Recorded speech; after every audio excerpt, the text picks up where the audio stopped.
ஸ்ரீசேஷா channel சார்பாக எல்லோருக்கும் வணக்கம். ஓம் சரவண பவ.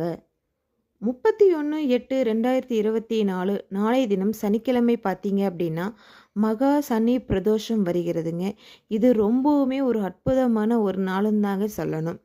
நீங்கள் எத்தனை பிரதோஷ வழிபாடு நீங்கள் மேற்கொண்டாலும் சரிங்க, இந்த நாள் மகா சனி பிரதோஷத்தன்று நீங்கள் வழிபட்டு வந்தீங்க அப்படின்னு பார்த்தீங்க அப்படின்னா 120 வருஷம் நீங்கள் பிரதோஷம் சென்ற முழு பலனுமே உங்களுக்கு கிடைக்கும். அதிகாலையிலே நீங்கள் எந்திரிச்சு குளித்து முடித்து விட்டு ஈஸ்வர பெருமானுக்கு நீங்கள் விரதம் இருந்தீங்க அப்படின்னா இன்னுமே நல்லதுங்க. விரதம் இருக்க முடியாதவங்க பாலும் பழம் எடுத்துக்கிட்டிங்கனாவே போதும். இங்கே பார்த்தீங்க அப்படின்னா வில்வ மாலையை அவருக்கு சாட்டுவது ரொம்பவுமே சிறப்பு.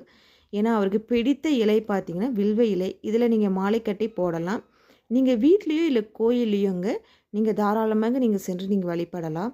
உங்களால் எங்கே முடியுதோ வீட்டில் முடிஞ்சாலும் சரிங்க, நீங்கள் விளக்கேற்று நீங்கள் வீட்டிலேயே கூட நீங்கள் வழிபாடு செய்யலாம். மாலை நேரத்தில் வழிபாடு செய்வது இன்னும் ரொம்ப சிறப்பு. நீங்கள் பால் அபிஷேகம் இல்லை பன்னீர் அபிஷேகம், இளநீர் அபிஷேகம், ஏதாவது ஒரு அபிஷேகம் இந்த நாள் செய்வது பார்த்திங்க அப்படின்னா ரொம்பவுமே நல்லதுங்க. நம் முன்னோர்கள் செஞ்ச தோஷங்கள், பாவங்கள், இல்லை பூர்வ கர்மாக்கள், இப்படி எதுவாக வேணாலும் இருக்கலாம். இல்லை நமக்கே தெரியாமல் நம்மக்கிட்ட தோஷங்கள் கூட இருக்கலாம்.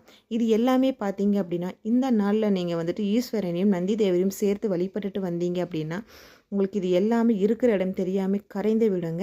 இந்த நாளை தயவு செஞ்சு யாரும் மிஸ் பண்ணிடாதீங்க. இந்த நாளில் பார்த்தீங்க அப்படின்னா 2 பேரையும் சேர்த்து வணங்குவது ரொம்பவுமே ஒரு சிறப்பு. நான் போடுற இந்த வீடியோ உங்களுக்கு பிடிச்சிருக்கு அப்படின்னா நீங்கள் மறக்காமல் கமெண்ட்டில் சொல்லுங்கள். நான் வேறொரு வீடியோ உங்களுக்கு நான் போஸ்ட் பண்ணுறேன். எல்லோருக்குமே நன்றி.